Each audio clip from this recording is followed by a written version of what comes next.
Assalamualaikum warahmatullahi wabarakatuh. Salam hormat untuk semua. Kami membahas tentang wudhu. Ini permintaan subscriber, membahas tentang wudhu. Makna secara makrifat apa sih? Ini sudah lama ya. Kalau wudhu secara syariat sudah paham semua ya, pasti sudah paham semua. Mari kita bahas bersama-sama ya. Tidak ada cupu, tidak ada suhu, kita luaskan makna. Selalu saya bawa ayat Al-Baqarah 115 ya. Sesungguhnya ilmunya Allah sangat amat luas ya. Ilmunya Gusti Allah sangat amat luas. Kita bahas bersama-sama isi kandungan wudhu ya, wudhu tulisannya ya. Kalau dalam bahasa Indonesia wudhu, nah, wudhu. Ini kita bicara arti secara makrifat ya, secara makrifat. Kalau di dalam makrifat hukum kumur-kumur itu wajib, bukan kumur-kumurnya yang wajib. Jadi ini semuanya makna yang saya sampaikan ya. Semuanya makna, bukan praktek syariat. Kalau yang ditulis ini memang praktek syariat, kumur-kumur juga praktek syariat. Kumur-kumur gitu loh, yang ada airnya. Ini barangkali orang Malaysia nggak tahu kumur-kumur ya. Begini. Nah itu di dalam syariat nggak masuk, nggak dimasukkan, karena kumur-kumur katanya sunnah ya. Ini secara makrifat saya masukkan di atas kumur-kumur ya. Jadi secara makrifat itu artinya mengetahui, orang yang mengetahui artinya ya. Kalau secara syariat ya kumur-kumurnya asli.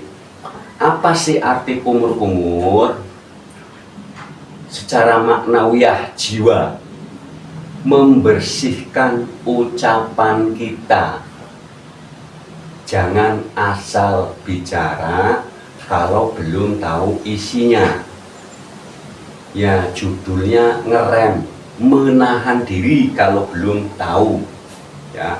Kalau kita belum tahu, banyak menahan diri. Itu arti daripada kumur-kumur yang mulut itu. Nah itu arti daripada kumur-kumur adalah membersihkan ya, membersihkan tentang jika kita kalau mau berbicara ya, mawas diri atau menahan diri.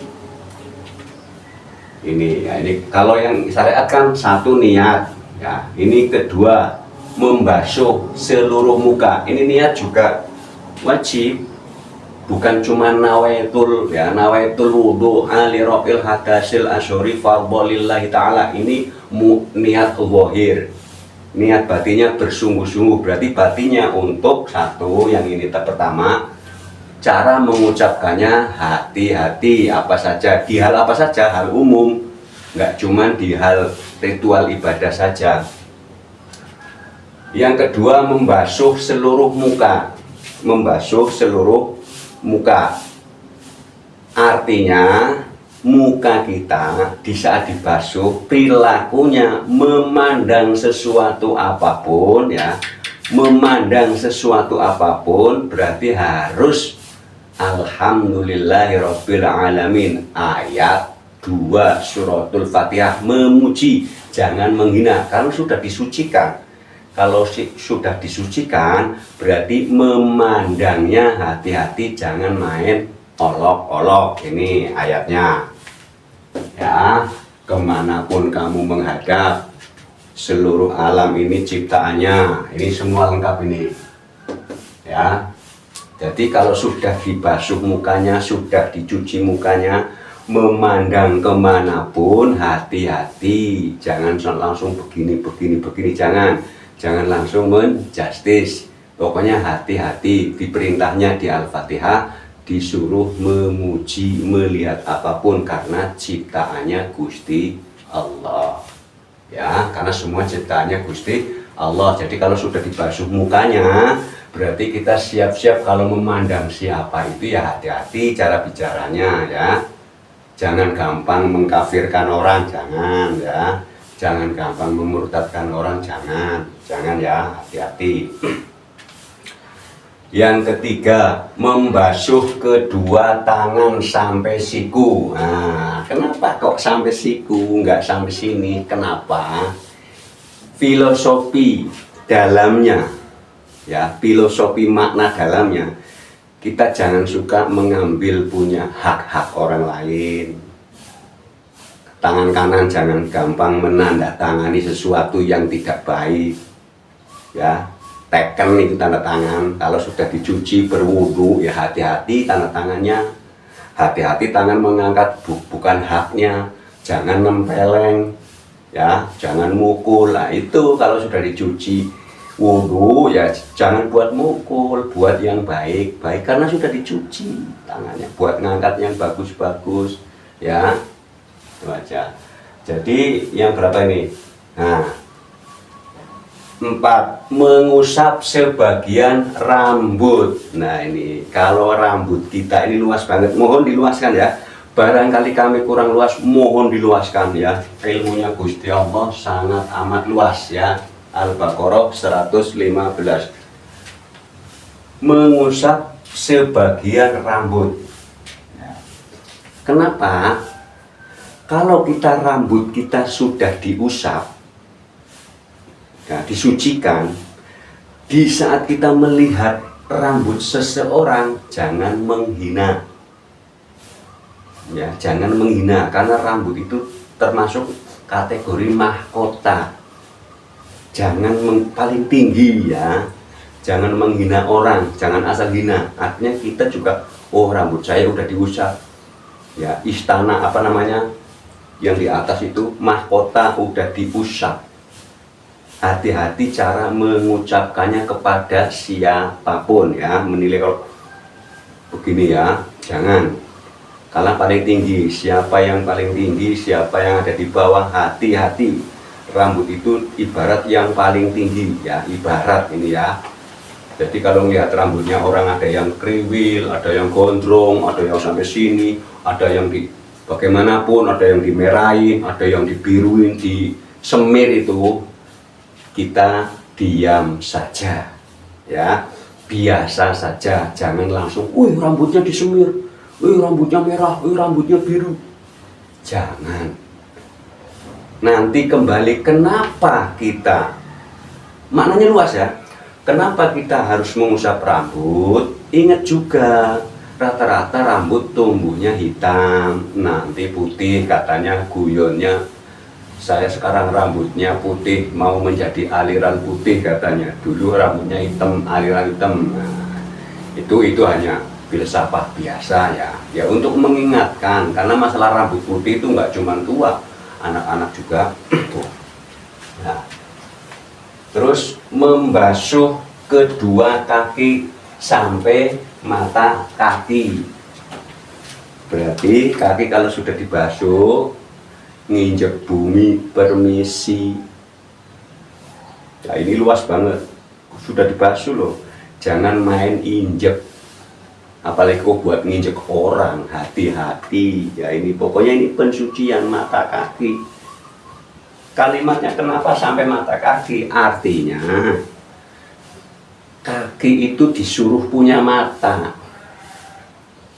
Matanya apa? Mata batin. Lah kita yang punya kaki, hati-hati kalau nginjek tanah, nginjek air, nginjek batu yo. Lihat ini siapa yang diinjek, karena kita sendiri kalau diinjek tidak terima. Jadi kita ini arti daripada makrifat. Jadi kita hati-hati. Yang selama ini nginjek bumi yang permisi, lah kan bumi harus diinjek. Saya sudah contohkan beberapa kali, bumi sunatullahnya wajib diinjak, harus diinjak. Sunatullahnya karyawan itu wajib disuruh, harus menerima perintah dari kepala. Yang namanya karyawan ya harus disuruh dong. Akan tetapi kalau atasannya bilang, tolong dong ambilin komputer, tolong dong ambilin sepatu umpamanya. Kalau atasannya bilang kalimat tolong dong ambilin sepatu, itu vibrasinya beda. Kalau seorang tinggi atasan kepala ambilin sepatu, main gini aja nggak bersuara, juga beda vibrasinya. Sini ya, sama sini berbeda. Ini semua gerakan wudhu. Sini gerakan wudhu kalau tangannya udah dicuci. Sini ya, kalau tangannya udah dicuci, bukan begini. Kalau ada orang yang begini, berarti tangannya belum dicuci. Nah, ini luas banget maknanya. Jadi di saat kita melihat apapun, kembali kepada diri kita. Kita ditempeleng mau enggak, kita diinjek mau enggak, kita disemprot ucapan yang kasar mau enggak. Makanya ini rukun wudhu secara makna ma'rifat itu ya hati-hati berucap, hati-hati melihat, jangan langsung menjustis, biasa saja, udah standar saja. Jadi sampai ada kalimat mata kaki, nah itu kan berarti disinggung, matanya nggak ada apa, kakinya nggak ada matanya itu loh. Jadi harusnya ini nggak usah ditulis juga nggak apa-apa, tapi secara marifat betul, kaki punya mata, artinya mata batin. Kita hati-hati, ngapain hati-hati? Kalau kita ngomong umpamanya tadi, karyawan sini, apa umpamanya seorang bos, ambilin sini, nah itu kan kasar. Contoh bumi, walaupun haknya diinjak, kalau kita permisi dulu beda. Permisi dulu itu beda. Seorang kuli bangunan umpamanya, ini umpamanya, disuruh sama mandornya, kalau mandornya bilang, tolong dong ambilin semen, sama ambil semen, beda privasinya. Selalu ucapan, tembung, ngomong dulu, permisi dulu, izin dulu, kalimatnya luas. Jadi hati-hati. Ini sekarang bagi yang sudah tahu, bagi yang sering wudhu ini, waduh saya injek, main nginjek aja, apalagi ada ayam main tendang aja, ada hewan main tendang aja, ada semut main injek aja. Wah ini, jadi mohon hati-hati. Jadi kalimat wudhu kalau secara syariat sudah paham lah, sudah paham. Jadi intinya kita mengontrol ucapan, mengontrol sudut pandang ilmu, ya ilmu kita dikontrol, melihat apa saja. Ini ayatnya, mohon dicatat, melihat apa saja harus kontrol, kepunyaannya Gusti Allah, langit bumi kepunyaannya Gusti Allah. Kalau kita punya umpamanya, kalau kita punya anak, anaknya dijelek-jelekin, anak haram, kita nggak terima. Ya, jangan sampai menjelek-jelekan makhluknya Gusti Allah. Anjing haram, anjing najis. Anjing haram, anjing najis itu bukan dihinakan, dimuliakan. Kita manusia ini dagingnya juga haram, badannya juga najis. Ya, kalau kencing nggak cebok najis, kalau buang air besar nggak cebok najis. Tapi bukan berarti dihina, tapi dimuliakan, gitu loh. Jadi mohonlah kita semua kalau mau lihat apapun harus melihat ke diri kita, mau keluar ke diri kita kembali. Ya, ayat 115 ya, Al-Baqarah hati-hati, Ali Imran 109-nya hati-hati. Semua yang ada di langit, ada yang di bumi miliknya. Kalau miliknya berarti wakilnya. Saya ulangi lagi, kalau miliknya ya langit bumi ini miliknya ya. Ali Imran 109, langit bumi ini miliknya dan semuanya urusannya kembali kepada Gusti Allah. Saya contohkan lagi, ini milik saya ya, ini juga wakil saya untuk menulis, menyampaikan sesuatu kepada pemirsa Jamiri Channel.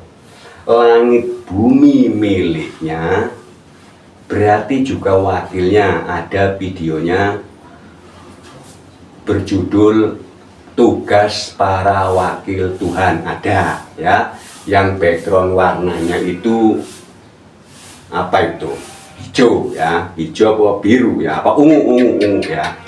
Ya, jadi mohon diluaskan seluruh makna. Barangkali kami menjabarkannya kurang luas, mohon diluaskan ya, mohon diluaskan. Kan setiap para subscriber itu ya, setiap manusia itu punya guru sejati ya. Contohnya ini wajibnya buat siapa ya, ini ingat ya, wajibnya wudhu baik syariat maupun makrifat, wajibnya buat orang yang sehat jasmani dan rohani ya. Orang yang sehat jasmaninya, sehat rohaninya. Jadi kalau orang yang jasmaninya nggak sehat, yang rohaninya nggak sehat, tidak wajib ya. Ingat ya, ini kewajiban untuk orang yang sehat jasmani, sehat rohani, jiwa raganya sehat, yang wajib. Yang nggak sehat jiwanya, yang nggak sehat raganya, ini tidak wajib ya. Terima kasih ya. Wassalamualaikum warahmatullahi wabarakatuh. Salam hormat untuk semua.